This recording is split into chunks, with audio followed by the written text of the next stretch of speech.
Good morning. I'm Harley Schlanger from the LaRouche organization with your daily video update for April 15th, 2025. It's tax day. What a better day to reflect on how your tax dollars are being squandered in wars and bailouts without you having much say in the matter. And these are bailouts of the so-called too big to fail financial institutions, which have been driving up prices and de-industrializing our economy, putting us at the mercy of the bankers. Now, with the uncertainty regarding tariffs and trade deficits and government debt a subject for daily discussion, let me give you a warning. Most of what you hear from commentators is BS. It's designed to create a narrative to confuse and ultimately immobilize you. So that's why we drafted a special report, which is linked below for you to download and read, called What Each and Every Nation Must Do. Wall Street gave us this crisis. LaRouche has the solution. It goes through what caused the crisis and how to solve it. Let me open the discussion today with a statement, a summary statement from the report. And the report was issued on April 10th. What we say is President Trump seems to intend to free the world financial system from the speculative aspects of globalization, which would be a legitimate effort. But the interpretation that the whole world looted the United States puts the whole story upside down. It was the neoliberal financial system of Wall Street and the City of London that created a mechanism to loot productive capacities in all countries, including the United States. That is, that the enemy is not a particular country, but the establishment of the so-called Western democracies that created something which is now known as globalization. So it's not China and Russia that set up the World Trade Organization. And it's the World Trade Organization which makes the rules. Now, the name for it at present is called globalization, and people are beginning to realize that globalization is a rotten system. The reality is it's an imperial system. It's a continuation of the old neo-colonial model, but it used to have a different name. It was called corporatism, and corporatism was another name for fascism. And what it essentially meant, and means today, is that corporate cartels band together over and above the institutions of nation states to dictate terms of trade and financial transactions.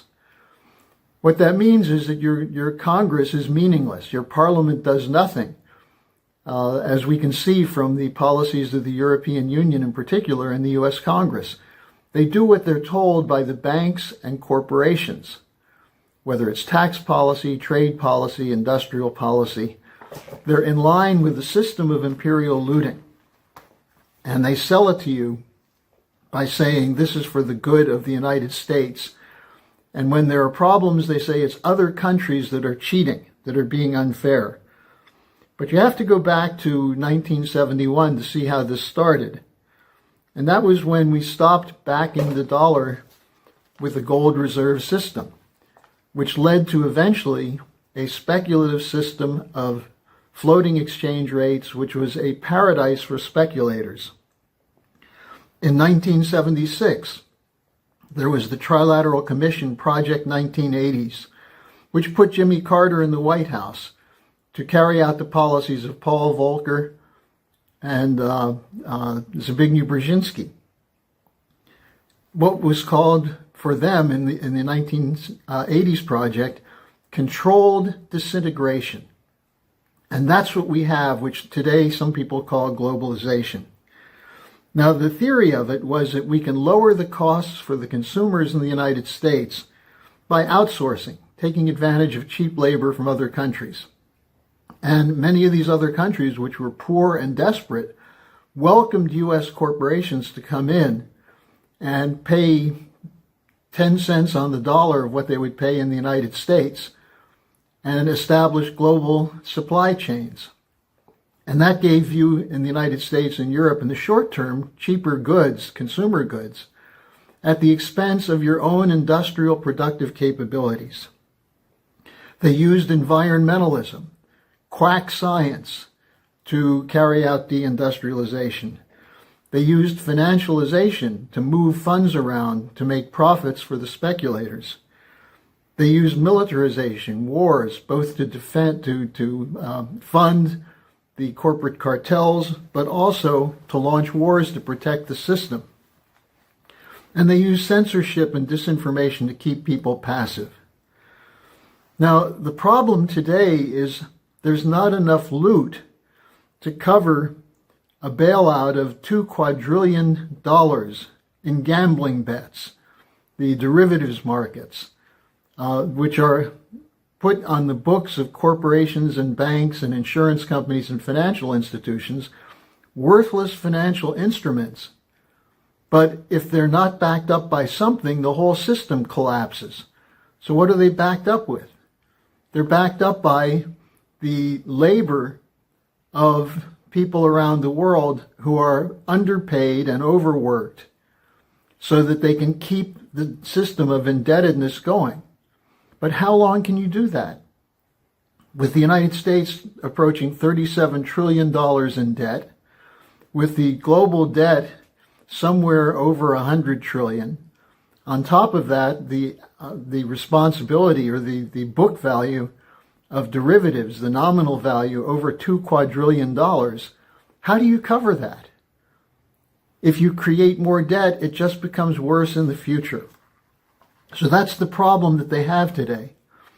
And so what they're trying to do is make sure that there's no alternative system that can challenge their power.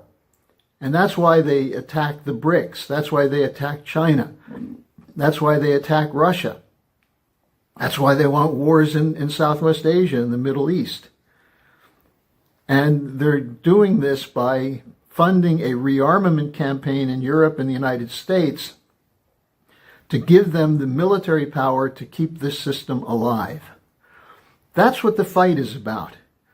Now, what LaRouche proposed is that we stop this. We put the system through bankruptcy reorganization. And what that would include would be 4 laws which he proposed. A banking regulation bill, Glass-Steagall, which prevents commercial banks from taking your savings and your checking accounts and your business accounts and mixing it in with the speculative flow of money.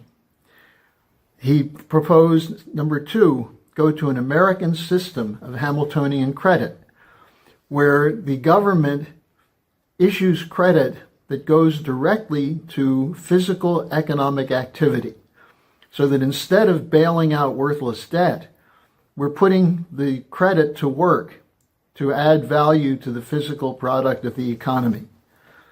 The third point is infrastructure. As Hamilton knew, as the American founding fathers knew, as Lincoln knew with the Intercontinental Railroad system, as John F. Kennedy knew with the NASA programs, the money that's spent in infrastructure cheapens the cost of production and increases the productivity for each dollar spent. That's the way you build yourself out of debt. And the fourth point is that you make sure there's an ample supply of credit going to frontier technologies, which provide the scientific and technological capability to greatly increase overall productivity. Now, that's a simple explanation, but in our special report, which is linked in the description section, we go through in more detail how this would work. It's all in the report. So don't allow the oligarchy, the corrupt oligarchy, to stupefy your friends and the general population. Download this report, this statement, and use it. This is the way we can make the population immune to the lies that come out of the bubble, to convince them there's no option except to accept these things. There is an alternative. We can move to a new security and development architecture. And instead of going to war, we can move to work together with other nations that wish to develop along the lines that we did in the past.